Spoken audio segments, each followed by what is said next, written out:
कपिला गाय और कुम्हारनी की बेटी एक था कुम्हार और एक थी कुम्हारनी। उनकी एक 2 साल की बच्ची थी। तो एक दिन कुम्हार ने कुम्हारनी से कहा, आज हम लोग कुम्हारी के लिए जंगल में मिट्टी लाने जाएंगे। उस पर कुम्हारनी ने कहा, हाँ जी चलेंगे। तो कुम्हार ने हाथ में फावड़ा पकड़ा और वह चला जंगल की ओर। कुम्हारनी ने क्या किया कि बच्ची को गोद में लिया, टोकरी हाथ में पकड़ी और चली कुम्हार के पीछे जंगल में। तो जंगल में जाकर कुम्हार ने अच्छी सी जमीन देखकर फावड़े से उसे खोदा और बहुत सारी मिट्टी निकाली। उस मिट्टी को कुम्हारनी ने टोकरी में भरा और सिर पर रख लिया। सिर पर टोकरी रखी तो वह नीचे झुककर बच्ची को गोद में उठा नहीं सकी। उसने कुम्हार से कहा, अजी थोड़ा बच्ची को उठाकर मेरी गोद में रखो। इस पर कुम्हार एकदम भड़का, कहने लगा, तुम इस बच्ची को घर लाओ या इस मिट्टी को तुम घर आ जाओ या इधर ही रहो, मुझे उससे कोई मतलब नहीं। कुम्हार तिलमिलाकर पत्नी और बच्ची को वहीं जंगल में छोड़कर चला गया। उसके जाने के बाद कुम्हारनी ने सोचा, यदि वह मिट्टी की टोकरी घर लेकर नहीं गई तो कुम्हार उसे पीटेगा। तो उसने क्या किया कि उस बच्ची को वहीं छोड़कर वह मिट्टी की टोकरी सिर पर लेकर घर चली गई। उसके पीछे अकेले उस जंगल में वह बच्ची घबरा गई और ऊ आ करके रोने लगी। लेकिन उसका रोना सुनने के लिए कौन था उस जंगल में। वह रोती चली गई। शाम हो गई। बच्ची डर से अब ज़्यादा ऊंचे स्वर में रोने लगी। तो उस ओर से भगवान की कपिला गायें जा रही थी। उसका रोना उनके कानों पर पड़ गया। इस घने जंगल में बच्चे की रोने की आवाज़ उन्हें आश्चर्य हुआ। आवाज़ का सुराग लेकर वे ढूंढते वहां पहुंच गई तो उन्होंने देखा कि एक छोटी सी बच्ची अकेले ज़मीन पर बैठकर ज़ोर ज़ोर से रो रही है। वह दृश्य देखकर उनका दिल करुणा से भर गया। अरे, किस निर्दयी ने इस छोटी सी बालिका को इस जंगल में छोड़ा है। शायद कोई पत्थर दिल ही होगा। सभी गांवों ने बड़े प्यार से उस बच्ची को चाटा। उस झुंड में एक गाय दुधारू थी तो उसने बच्ची को अपना दूध पिलाया। पेट भरने से और गायों के प्यार से चाटने से बच्ची का रोना थम गया। वह खेलने लगी। तब गाय उसे वहां छोड़कर अपने गोठ में गईं। सुबह फिर बच्ची के पास आकर उन गायों ने उसे प्यार किया, दूध पिलाया। फिर शाम हो गई। शाम को वे वापस वहां आ गई। ऐसा कुछ समय तक चलता रहा। गाय का धरोशन दूध पीने से वह बच्ची बड़ी स्वस्थ हो गई, जल्दी जल्दी बढ़ने लगी। अब वह उन गायों को ही अपनी माएँ समझने लगी। उनका रंभना सुनते ही वह उनकी ओर दौड़कर चली जाती और उनसे चिपकती थी। कुछ समय बाद वह और भी बड़ी हो गई और उनके पीछे पीछे जंगल में घूमने लगी। सभी गायें उसका बहुत ख्याल रखती थी। कोई शेर, बाघ एवं और कोई जंगली जानवर आकर उस पर हमला ना करे, इसलिए वे सब में वर्तुलाकार खड़ी रहकर चरती थी और उसे उस वर्तुल में रखती थी। तो और भी दिन, महीने, साल गुजर गए। बच्ची अब 10 साल की हो गई। उस पर सभी गायों ने सोचा, अब बच्ची का जंगल में खुले रहना ठीक नहीं है। वे उसे अपने गौशाला में लेकर आ गईं। उन्होंने बच्ची से कहा, बेटी अब तुम इस गोठ के अंदर ही रहना, बाहर मत निकलना। शाम को जंगल से आते वक्त हम तुम्हारे लिए खाना लाएंगे। बच्ची ने कहा, हाँ माँ। अब बच्ची दिन भर गोठ में ही रहती थी और शाम को आते वक्त गायें उसके लिए अच्छा अच्छा फल लाती। थी उसे खाकर वह खुश हो जाती, तो एक दिन हुआ क्या कि अंदर बैठे बैठे बच्ची का दम घुटने लगा। उसने सोचा कुछ समय के लिए क्यों न बाहर खुली हवा में जाऊं, तो बच्ची गॉट के बाहर खड़ी हो गई। उसी समय उस तरफ से एक राक्षस जा रहा था। उसने उस बच्ची को देखा तो उसके मुंह में पानी आ गया। सोचा यह बच्ची एकदम कोमल ककड़ी की तरह है, इसका गोश्त खाऊंगा तो दिल खुश हो जाएगा। कितने दिनों से ऐसा लज्जतदार मांस नहीं खाया है। वह बच्ची को और बढ़ने लगी। बच्ची ने अपनी ओर आते राक्षस को देखा तो घबरा गई, दौड़कर गॉट के अंदर चली गई और उसने दरवाज़ा बंद कर लिया। तब राक्षस क्रोधित हो गया, फिर भी मृदु आवाज़ में उसने बच्ची से कहा, मेरी लाडो बेटी, जरा दरवाज़ा खोल दे। तो उस गॉट के नज़दीक एक आम का पेड़ था। उस पेड़ ने कहा, अरे नहीं नहीं बेटी, दरवाज़ा नहीं खोलना, राक्षस तुझे खा जाएगा। पेड़ के ऐसा कहने पर राक्षस को गुस्सा आ गया। वह दौड़कर उस पेड़ के पास गया और पेड़ पर जोर से एक लात लगाई। पेड़ टूटकर नीचे गिर पड़ा। उसकी टहनियाँ इधर उधर बिखर गईं।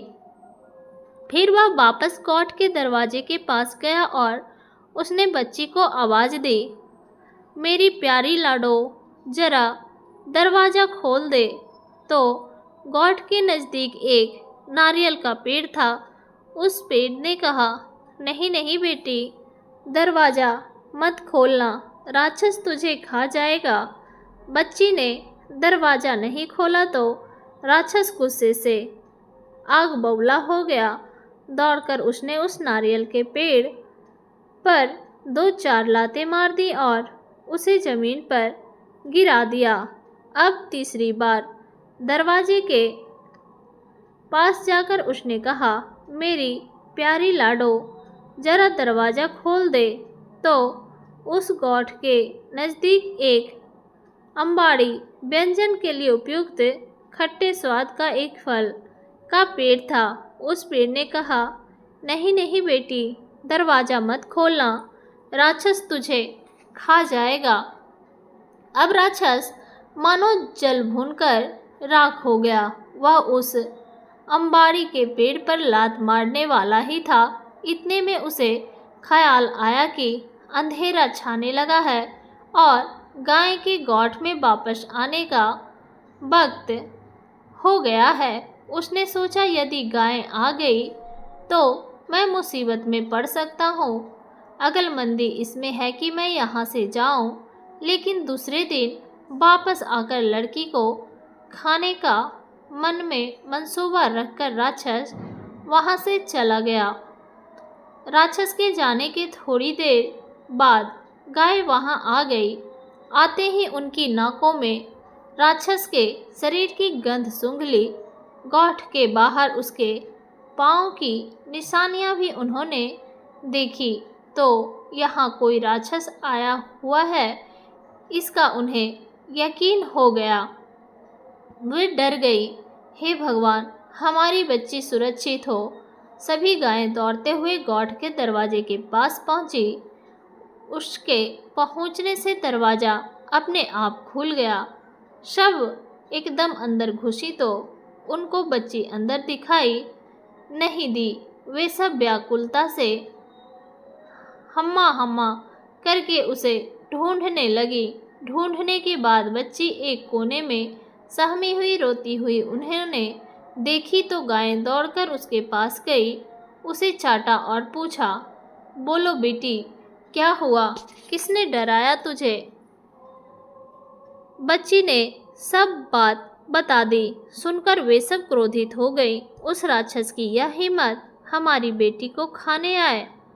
ठहर, कल सिखाएंगे उसे सबक। दूसरे दिन सुबह एक भी गाय चरने जंगल नहीं गई।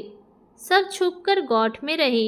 इधर राक्षस ने किया क्या कि सुबह उठकर मुंह धोया, दांत मंजन करके उनको शान से तेज किया और बच्ची का गोश्त खाने का ख्याली पुलाव मन में पकाकर वह कपिला गायों के उस गौठ के पास आ गया। आकर उसने पहले की तरह मृदु स्वर में ही कहा, लाडो बेटी जरा दरवाज़ा खोल दे।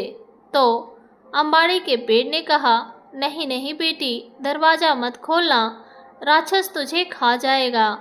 राक्षस ने दौड़कर उसके तने पर गुस्से से 4-5 लातें मारी तो उसका तना टूटकर उसके टुकड़े हो गए। इस तरह राक्षस ने गौठ के आसपास के सब पेड़ तोड़ डाले। आखिर में उसे रोकने वाला एक भी पेड़ नहीं बचा। तो दरवाज़ा तोड़कर वह गौठ के अंदर घुसा। इधर वह अंदर घुसा तो उधर सभी गायें उसके अंदर आने की राह देख रही थी। उसके अंदर पाँव रखते ही जो गायें बच्ची को दूध पिलाती थी उसने अपना सिंघाड़ा उस पर पहले मारा, बाद में दूसरी ने, तीसरी ने, ऐसा करके सभी गायों ने मिलकर उसकी कमर तोड़ दी, हाथ पैर तोड़े और उसको जख्मी करके दूर जंगल में फेंक दिया। जख्मी राक्षस ने सोचा, सही सिर सलामत तो पगड़ी 50, उसके बाद जीवन में कभी किसी बच्ची का गोश्त खाने की इच्छा नहीं रखूँगा। इधर राक्षस को सबक सिखाकर गायों ने बच्ची से कहा, बेटी अब कोई राक्षस तुझे सताने यहाँ नहीं आएगा, तुम निर्भय रहो। तो और कुछ दिन सुख शांति से बीत गए। अब बच्ची नहीं रही, एक सुंदर सी कन्या बन गई थी। अब उसका डर भी कम हो गया। गायों के जंगल में चरने के लिए जाने के बाद वह गौठ से बाहर निकलती, झरने पर जाकर स्नान करती, पंछियों का संगीत सुनती, पेड़ लताओं पर खिले सुंदर से फूल तोड़ती और उन्हें बालों में लगाती। एक दिन हमेशा की तरह वह झरने पर स्नान करके फूल तोड़ रही थी तो उस तरफ से उस राज का राजकुमार जो शिकार के लिए निकला था, एक हिरन के पीछे पीछे दौड़ता वहां पहुंच गया। उसने उस कन्या को देखा और उससे बहुत भाग गई।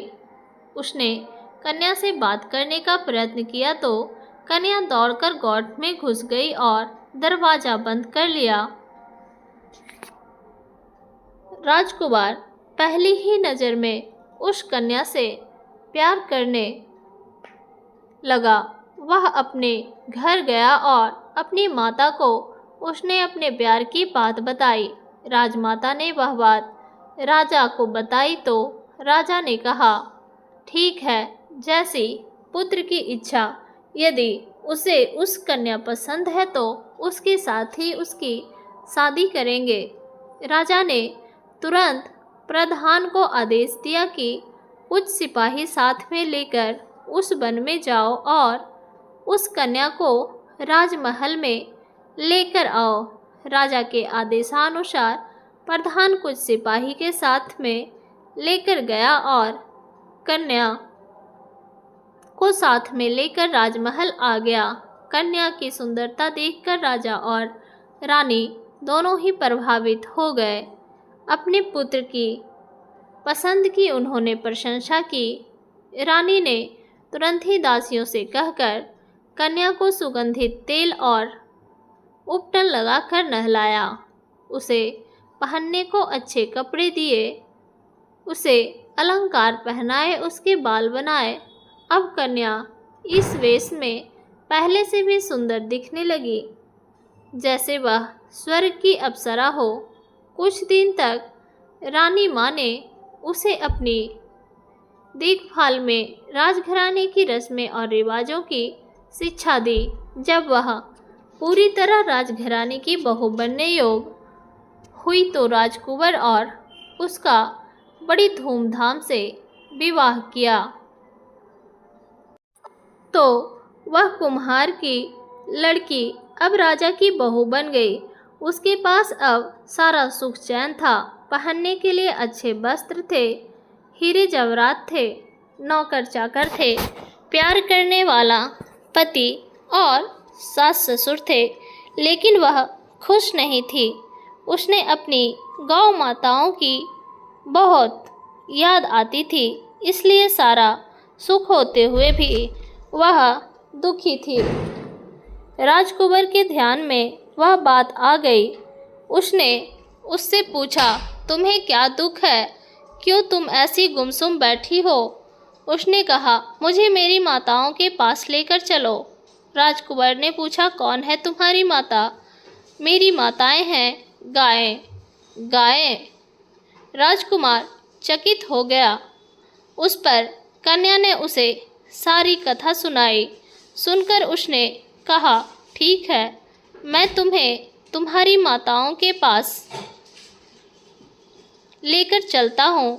दूसरे ही दिन राजकुमार कन्या को यानी अपनी पत्नी को उस जंगल में लेकर गया तो कन्या को देखकर सब गायें दौड़कर उसके पास आ गई।